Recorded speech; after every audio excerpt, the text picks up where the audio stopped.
ये धरती छत्रपति शिवाजी महाराज, धर्मवीर संभाजी महाराज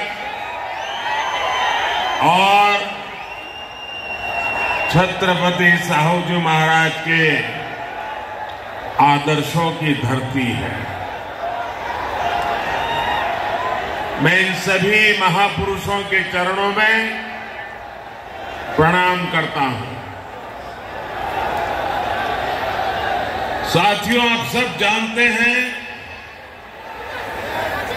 मैं काशी का सांसद हूं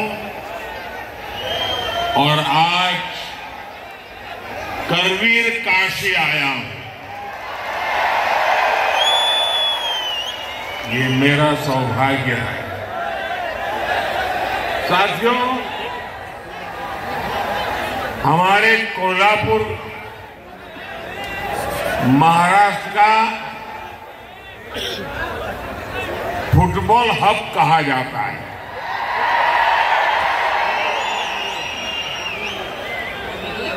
फुटबॉल यहां के युवाओं में बहुत पॉपुलर है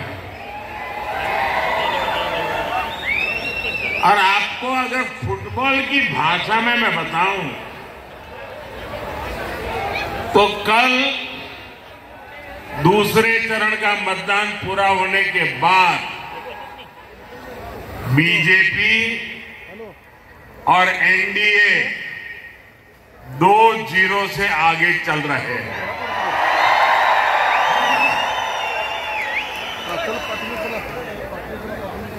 कांग्रेस और इंडी अलायंस ने देश विरोधी और नफरत की राजनीति के 2 सेल्फ गोल कर लिए हैं और इसलिए ये पक्का हो गया है फिर एक बार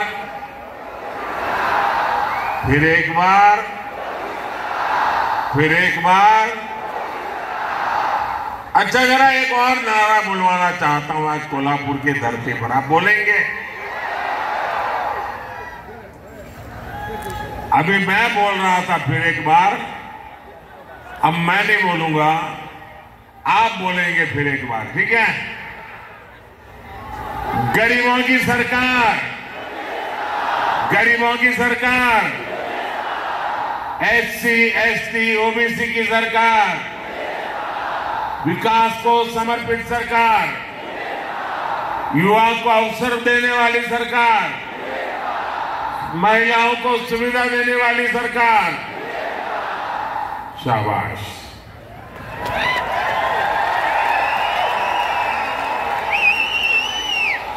भाई और बहनों,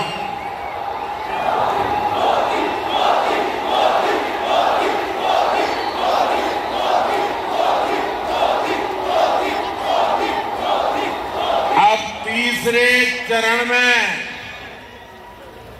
बॉल कैरियर की जिम्मेदारी कोल्हापुर वासियों के पास आने वाली है। सारे राउंड भी इंडिया अलायंस वाले चारों खाने चित रहेंगे।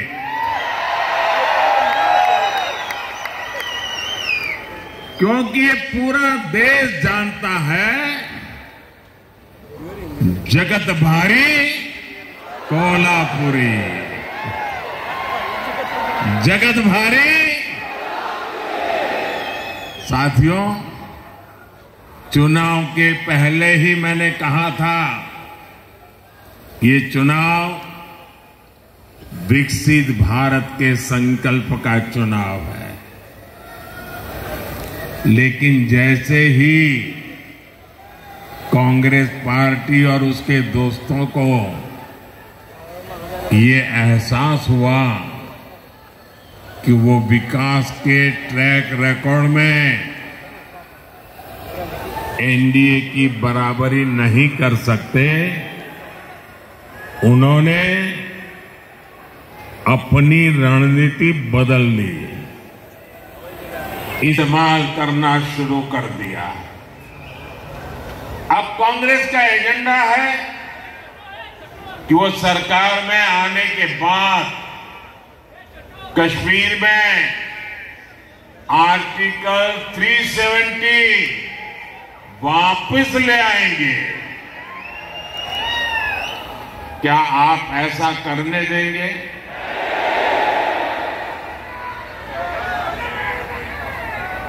अब किसी में हिम्मत है कि मोदी के इस कदम को पीछे हटा सके? ये लोग कह रहे हैं कि इनकी सरकार बनी तो ये लोग सीएए कानून रद्द कर देंगे। क्या ये देश उनको करने देगा? और अगर करने जाएंगे तो उनकी हालत क्या होगी उनको पता है क्या? अब आप मुझे बताइए, जिन लोगों के 3 अंकों में लोकसभा सीट जीतने के लाले पड़े हो, क्या ये इंडिया अलायंस वाले सरकार के दरवाजे तक भी पहुंच सकते हैं क्या? और उनका तो हाल ये है जी, वो ऐसी फॉर्मूला बना रहे हैं, 1 साल 1 पीएम, ये फॉर्मूला निकालने में लगे हैं। अगर 5 साल मौका मिले तो 5 प्रधानमंत्री। अब इनको इसकी आदत हो गई। कर्नाटका में भी अभी सरकार बनी, उनकी पार्टी, उनका विजय। फॉर्मूला क्या? 2.5 साल 1 मुख्यमंत्री, 2.5 साल के बाद जो डिप्टी सीएम है वो मुख्यमंत्री। ये खेल खेल रहे। इन्होंने छत्तीसगढ़ में फॉर्मूला बनाई थी, 2.5 साल 1 मुख्यमंत्री, दूसरे 2.5 साल दूसरा मुख्यमंत्री। उन्होंने राजस्थान में फॉर्मूला बनाई थी, 1-2.5 साल 1 मुख्यमंत्री, दूसरे 2.5 साल। और हुआ क्या? ये फॉर्मूला निकालने वाले लोग 5 साल में 5 प्रधानमंत्री देश पर थोपने के सपने देखने वालों को ये देश कभी भी सहन करने वाला नहीं है। और इसलिए ये लोग देश पर गुस्सा उतार रहे हैं। कर्नाटका और तमिलनाडु में कांग्रेस और एनडीए अलायंस के लोग क्या भाषण कर रहे हैं? दक्षिण भारत को तोड़कर अलग देश बनाने की मांग कर रहे हैं। आप मुझे बताइए, अहद पेशावर,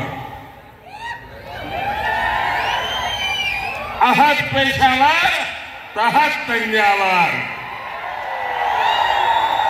हिंदवी स्वराज्य,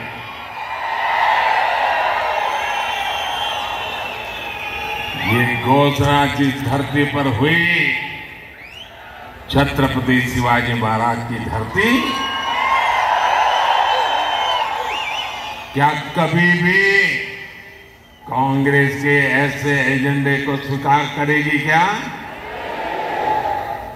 इन्हें जवाब मिलना चाहिए। मिलेगा कि नहीं मिलेगा? तगड़ा जवाब मिलेगा। साथियों, अयोध्या में राम मंदिर का 500 साल पुराना सपना पूरा हुआ।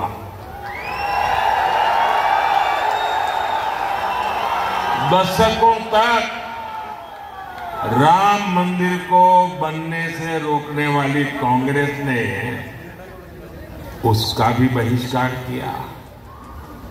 और ये कांग्रेस कितनी अधःपतन में गई है। ये राम मंदिर की जो ट्रस्टी है ना, ये अच्छे लोग हैं, तो कांग्रेस के सारे पाप माफ कर दिए और घर जाकर के निमंत्रण दिया कि नहीं भाई चलो जो हो गया आओ। उन्होंने उस निमंत्रण को ठुकरा दिया क्या कोई कभी प्रभु राम के दरबार में जाने का निमंत्रण ठुकरा सकता है क्या? ऐसे लोगों पे भरोसा कर सकते हैं क्या? अरे कांग्रेस वाले जरा आईने में चेहरा देखो। वो अयोध्या के अंसारी, अयोध्या का वो अंसारी परिवार जो जिंदगी भर राम मंदिर के विरुद्ध अदालत में केस लड़ता रहा। उसके पिताजी भी लड़ते रहे, वो भी गुजर गए, वो भी लड़ता रहा। लेकिन जब न्यायालय ने कहा कि भाई ये राम मंदिर है, तो अंसारी खुद प्रभु राम के प्राण प्रतिष्ठा के कार्यक्रम में आकर के वहां मौजूद रहे। जिंदगी भर लड़ाई लड़ी, लेकिन फिर राम की शरण आए और ये राम का निमंत्रण ठुकरा दिया। जो राम को ठुकराएगा उसको आप क्या करोगे? आप क्या करोगे? आप क्या करोगे? जो डीएमके पार्टी, वो उनकी खासम खास वो कह रही है, सनातन को गालियां देने पर अब उतारू है। कहती है ये सनातन तो डेंगू है, मलेरिया है। और जो लोग सनातन के विनाश की बात करते हैं, उन्हें इंडिया गाड़ी के लोग महाराष्ट्र बुलाकर उनका सम्मान करते हैं।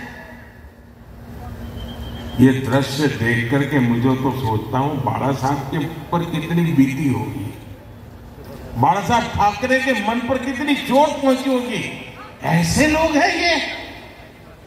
इतना ही नहीं, इंडी अगाड़ी वोट बैंक की राजनीति में इतना गिर गया है कि शिवाजी महाराज की धरती पर ये औरंगजेब को मानने वालों से जाकर के मिल गए हैं।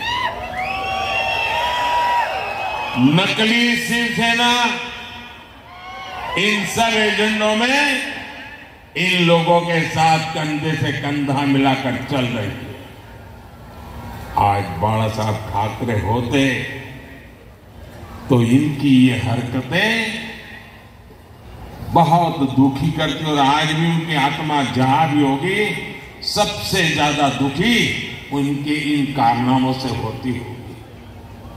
साथियों, तुष्टीकरण और वोट बैंक की राजनीति करने वालों की नजर अब लोगों की कमाई और दलित पिछड़ों के आरक्षण पर पहुंच गई है।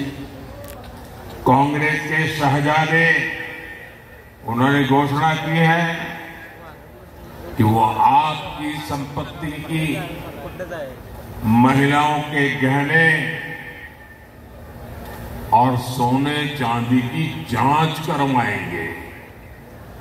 आपकी कमाई को कांग्रेस उन लोगों में बांटेगी जिनका ये देश पर पहला हक है, ऐसा बताते हैं।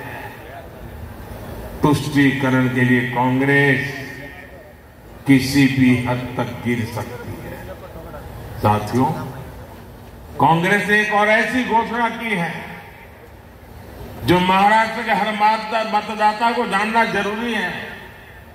कांग्रेस ने ऐलान किया है कि आप जीवन भर जो कमाएंगे, अपने बच्चों के लिए जो कुछ भी जोड़ते रहेंगे, वो पूरा का पूरा आपके संतानों को नहीं मिलेगा। आज आपके पास गाड़ी है तो आप अपने बेटे को दे सकते हैं, घर है दे सकते हैं, खेत है दे सकते हैं। ये कांग्रेस के शाहजादे फॉर्मूला लाए हैं। आपके न रहने के बाद आपकी पैतृक कमाई में से आधा हिस्सा कांग्रेस इनहेरिटेंस टैक्स लगाकर वसूल करना चाहती है। क्या आप अपनी मेहनत करके जो कमाई की है, पाई पाई बचाई है बच्चों के लिए, क्या उससे आप लूटने देंगे क्या? ये कांग्रेस की सरकार जो सपने देखती है उसको पूरा होने देंगे क्या? साथियों, महाराष्ट्र बाबा साहब आंबेडकर, छत्रपति साहू जी महाराज, ज्योतिबा फुले की धरती है। महाराष्ट्र की ये धरती सामाजिक न्याय का प्रतीक है, लेकिन कांग्रेस और इंडिया अघाड़ी ने सामाजिक न्याय की हत्या करने की भी ठान ली है। हमेशा बाबा साहब का अपमान करने वाली कांग्रेस अब दलितों, पिछड़ों के आरक्षण पर डाका डालने की तैयारी में है। कांग्रेस महाराष्ट्र समेत पूरे देश में आरक्षण का अपना कर्नाटका मॉडल लागू करना चाहती है। और ये कर्नाटका मॉडल क्या है? इस देश के दलितों ने, आदिवासियों ने, पिछड़ों ने, एससी, एसटी, ओबीसी सबने समझने जैसा है कि बड़ा भयंकर है मॉडल। कर्नाटका में कांग्रेस सरकार ने ओबीसी कोटे में जो 27% आरक्षण है वो मुसलमानों को देने के लिए उन्होंने क्या किया? रातों रात एक कागज पे थप्पा मार करके सभी मुसलमानों को ओबीसी बना दिया, रातों रात। और इसके कारण वो ओबीसी का जो कोटा था उसके हकदार बन गए, और जो ओबीसी को मिलता था वो पूरा का पूरा उन्होंने लूट लिया। भाइयों, अब ये फॉर्मूला ये पूरे देश में लागू करना चाहते हैं। अब करने देंगे क्या? करने देंगे क्या? 2012 में इंडी गठबंधन की सरकार ने ये कोशिश की थी, तब ये सफल नहीं हो पाए थे। इसलिए अब कांग्रेस संविधान बदलकर दलित, पिछड़ों का आरक्षण धर्म के नाम पर बांटना चाहती है। ओबीसी के आरक्षण पर यह डाका क्या कभी कोई बर्दाश्त कर सकता है क्या? आप बर्दाश्त कर सकते हैं क्या? आप स्वीकार कर सकते हैं क्या? जिन लोगों ने कर्नाटका में पिछड़ों का आरक्षण छीना है, उन्हें देश में एक इंच भी सफलता नहीं मिलनी चाहिए, अवसर नहीं मिलना चाहिए। साथियों, कांग्रेस और इंडिया अघाड़ी का एक ही एजेंडा है, सरकार बनाओ, नोट कमाओ।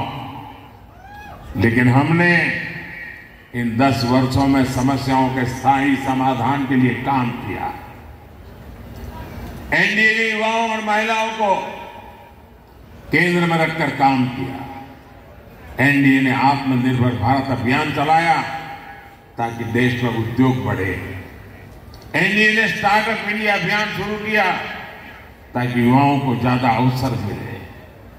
आज स्टार्टअप्स के मामले में भारत दुनिया में तीसरा सबसे बड़ा देश है। आज दुनिया में दूसरे नंबर पर सबसे ज्यादा मोबाइल फोन बनाने वाला भारत है। यानी जिस युवा को कांग्रेस ने नौकरी और रोजगार के लिए तरसा दिया था, भारत का वो युवा अब दुनिया की अर्थव्यवस्था को दिशा दे रहा है। अगले कार्यकाल में भाजपा एनडीए युवाओं को और ज्यादा अवसर देने के लिए प्रतिबद्ध है। इसलिए भाजपा ने घोषणा की है कि मुद्रा योजना के तहत अब 10 लाख के बजाय 20 लाख रुपए का लोन दिया जाएगा, बिना गारंटी दिया जाएगा। अगले 5 साल में हमारी सरकार इंफ्रास्ट्रक्चर पर रिकॉर्ड निवेश करेगी। इससे भी युवाओं के लिए रोजगार के नए अवसर बढ़ेंगे। साथियों, विकास में महिलाओं की भागीदारी विकसित हो और विकसित भारत की गारंटी है। इसलिए महिलाओं के लिए अवसर, उनकी सुरक्षा, ये मोदी की गारंटी है। पहले जिन सेक्टर में महिलाओं के काम करने की पाबंदी थी, मोदी ने उस पाबंदी को खत्म कर दिया। हमारी सरकार ने रोजगार मेलों के जरिए सरकारी नौकरी में लाखों भर्तियां की है। इस सरकारी नौकरियों में भी महिलाओं की भागीदारी बढ़ी है। महाराष्ट्र में, यहां कोल्हापुर में सहकारी समितियों में महिलाओं की बहुत बड़ी भूमिका है। हमारी सरकार ने पहली बार अलग सहकारी मंत्रालय बनाया। हमने महिलाओं को आर्थिक रूप से मजबूत बनाने के लिए सेल्फ हेल्प ग्रुप का एक बड़ा आंदोलन खड़ा किया। इसी का नतीजा है कि पिछले 10 साल में 10 करोड़ महिलाएं सेल्फ हेल्प ग्रुप से जुड़ी हैं। यहां महाराष्ट्र में भी पिछले 10 वर्षों में सेल्फ हेल्प ग्रुप से जुड़ी महिलाओं को हजारों करोड़ रुपए की मदद दी गई है। अब हमारी सरकार सेल्फ हेल्प ग्रुप की 3 करोड़ महिलाओं को लखपति दीदी बनाने का संकल्प लेके काम कर रहे हैं। साथियों, आज यही नारी शक्ति जब मोदी का सुरक्षा कवच बनकर खड़ी है, तो कांग्रेस वालों की जरा तकलीफ ज्यादा ही बढ़ जाती है। और आप भूलिएगा नहीं, वीरांगना ताराबाई के देश में कांग्रेस के युवराज शक्ति का विनाश करने की बातें करते हैं। साथियों, कोल्हापुर विकास और विरासत की संभावनाओं से भरा क्षेत्र है, लेकिन इंडी अघाड़ी की सरकारों ने इस क्षेत्र की इतनी उपेक्षा की। आज केंद्र की एनडीए सरकार और मुख्यमंत्री एकनाथ शिंदे जी, देवेंद्र फडणवीस और भाई अजीत पवार की सरकार कोल्हापुर के विकास के लिए दिन रात काम कर रहे हैं। मुंबई बेंगलुरु हाईवे के विस्तार का काम तेजी से चल रहा है। शक्तिपीठ एक्सप्रेसवे के जरिए महाराष्ट्र का एक बड़ा हिस्सा आधुनिक कनेक्टिविटी से जुड़ने जा रहा है। हमने कोल्हापुर और क्षेत्र के नई ट्रेनें दी है और भविष्य में यहां वंदे भारत ट्रेनें भी चलेगी। हमने कोल्हापुर वैभववाड़ी रेलवे लाइन को मंजूरी दी है, जिससे कोंकण क्षेत्र की कनेक्टिविटी और बढ़ेगी। कोल्हापुर एयरपोर्ट के लोकार्पण का सौभाग्य भी मुझे ही मिला है। भाई और बहनों, इस क्षेत्र में अंबाबाई शक्तिपीठ का आशीर्वाद प्राप्त है।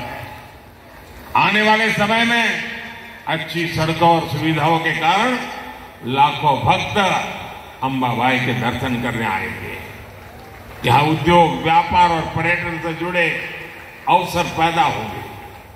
आप मुझे बताइए, मोटा कमीशन न मिलने तक फाइलों को दबाकर बैठने वाले लोग, याकूब मेनन की कब्र को संवारने वाले लोग, उनसे आप कोल्हापुर का, महाराष्ट्र का भाग्य बदलने की उम्मीद कर सकते हैं क्या? ये लोग महाराष्ट्र को आगे लेकर जा सकते हैं क्या? साथियों, 7 मई को महाराष्ट्र और देश का भविष्य तय करने के लिए एक बड़ा अवसर आ रहा है। मेरा आप सबसे अनुरोध है कि कोल्हापुर से एनडीए के उम्मीदवार भाई संजय मांडलिक जी और हाथकणंगले से धैर्यशील माणे जी, इनके पक्ष में भारी संख्या में मतदान करके मोदी के हाथ मजबूत कीजिए। आप इनको जो वोट देने वाले हैं ना, वो वोट सीधा सीधा मोदी को जाने वाला है।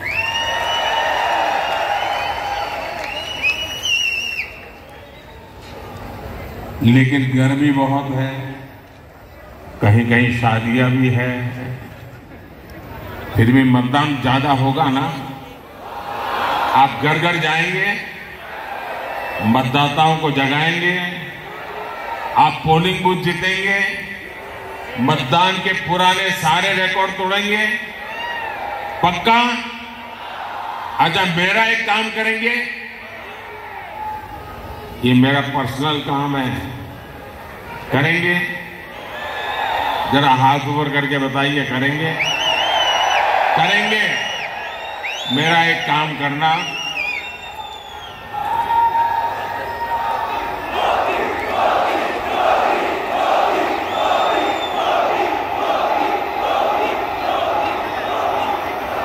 मेरा एक काम करना, यहां से जाने के बाद आसपास पड़ोस में, गांव में, मोहल्ले में जिन जिन लोगों को मिलना हो जाए, नहीं होता है तो जाकर के मिलिए, मेरी तरफ से मिलिए, और हर एक को कहना कि अपने मोदी जी कोल्हापुर आए थे और मोदी जी ने आपको प्रणाम भेजा है। घर घर मेरा प्रणाम पहुंचा देंगे। आप जब हर परिवार में मेरा प्रणाम पहुंचा देंगे ना, तो हर घर के लोग मुझे आशीर्वाद देंगे, और हर परिवार से जब मुझे आशीर्वाद मिलेगा तो मेरी ऊर्जा अनेक गुना बढ़ जाएगी, और वो ऊर्जा आपके लिए काम आएगी, क्योंकि आपका सपना यही मेरा संकल्प है। मेरा पल पल आपके नाम है, मेरा पल पल देश के नाम है। और इसलिए भाइयों बहनों, मैं प्रण लेकर के चला हूं 24/7 फॉर 2047। ये प्रण लेकर के निकला हूं, आपके लिए निकला हूं, और इसलिए मुझे पल पल आपके आशीर्वाद की जरूरत है। मेरे साथ बोलिए, भारत माता की, भारत माता की, भारत माता की। बहुत बहुत धन्यवाद।